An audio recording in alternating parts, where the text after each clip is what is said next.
এই যেমনিগুলোই যেমন মোর নিজ এলাকায় দেখার মতো দুইটা জায়গায়, ঠিক আছে। রওনা দিয়ে দিলাম বাড়ির দরজায় দিয়া। রাস্তার দুই পাশে গের, সবজি ক্ষেত, ঠিক আছে। এই এসে কি সুন্দর রাস্তা। ধান একটা উঠে গেছে, এরপরে আবার ইরি লাগাইবে, ইরির প্রস্তুতি চলতে আছে, ঠিক আছে। লোকজন ব্যস্ত। এইসব সুন্দর রাস্তায় আইলে মনটা এমনিতেই ভালো হয়ে যায়। যত মন খারাপ থাক, এইসব রাস্তায় আইলে কারণ ছাড়াই মন ভালো। ওরে আল্লাহ, মাটির রাস্তা, যারে কয় মেঠো পথ গ্রামের। যাইতে আসি গন্তব্যের দিকে, পেরাই চলে আইছি মোর উপজেলার শেষ প্রান্তে। আরেকটুখানি পরেই কাঙ্ক্ষিত সেই বোতল দিয়া বানানো ঘর, অনেক সুন্দর একটা ঘর। এর লগেই আছে একটা অনেক সুন্দর একটা দিঘি, প্রাচীনকালের দিঘি, যেটা দেখতে পাইতে আছেন। এটা হচ্ছে সম্পূর্ণ বোতল দিয়া বানানো। এটা তোমার ওই যে 7 আপ, ছোট 7 আপের বোতল দিয়ে সম্পূর্ণ। একটু দেখাও, ধার দিয়ে দেখাও। সম্পূর্ণ একদম বোতল দিয়া আর বাঁশ, ঠিক আছে। এরপরে রওনা দিয়ে দিলাম সেই মসজিদের উদ্দেশ্যে।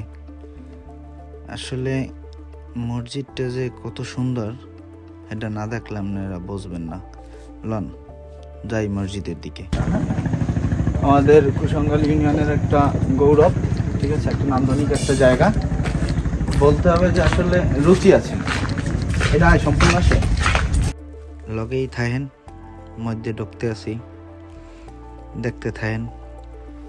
আসলে এইরকম গ্রামের মধ্যে এত সুন্দর মসজিদ, আসলে জানি না ওনার কোন চিন্তা ভাবনা ধারা উনি করছে।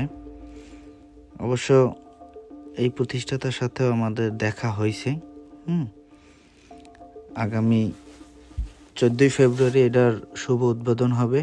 এটার কাজ এখনো শেষ হয় নাই সম্পূর্ণ, এখনো মিনারের কাজ বাকি আছে, ঠিক আছে। এরপরে আরো অনেক কাজ বাকি আছে। সম্পূর্ণ মসজিদটা দেখলে আসলেই অনেক সুন্দর লাগে। এই জায়গা দিয়ে 2 তলায় ওঠার সিঁড়ি আছে। চলেন আমরা একটু সামনে যাই। হয়েছে উজুখানা, আর এইটা হয়েছে মাদ্রাসা। আর এই যে গেটের একটা কাজ চলতে আছে, এটা হচ্ছে ওই পাশে হয়েছে কবরস্থান আছে। আর এই হচ্ছে লাশ গোসল করানোর জায়গা। আর এইটা হচ্ছে মাদ্রাসা, এখনো কাজ শেষ হয় নাই। চলেন মসজিদের ভিতরটা দেখি। ভিতরে ঢুকে একটা গোল্ডেন কালারের টাইলস লাগানো আছে, যা দেখতে অনেক সুন্দর। এবং ভিতরে ঢোকার, মসজিদের মধ্যে ঢোকার দোয়া। এবারে আসরের নামাজ শেষ করে তারা বসে আছে। এই যে এই লোক, উনি হচ্ছে প্রতিষ্ঠাতা।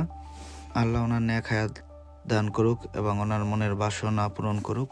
এরপরে চলেন উপরের দিকে যাই। 2 তলা মসজিদটা, উপরে গেলাম।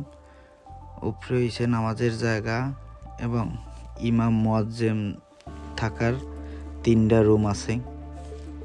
এরপরে হচ্ছে হ্যাগো জন্য ওয়াশরুম আছে, অনেক সুন্দর। এরপরে চলেন যাই ছাদের দিকে। উপরে তেমন কিছু নাই, দেখছেন, পর্যটন এই পড়ছে। এরপরে হয়েছে মিনারের কাজ চলতে আছে উপরে ছাদে।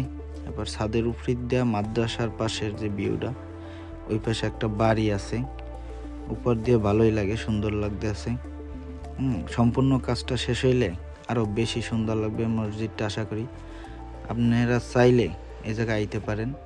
একদম আমাগো উপজেলার শেষ প্রান্তে, বর্ডারে। জায়গাটা অত্যন্ত সুন্দর। অবশ্যই আপনারা 14 ফেব্রুয়ারি উদ্বোধনে আসবেন ইনশাল্লাহ।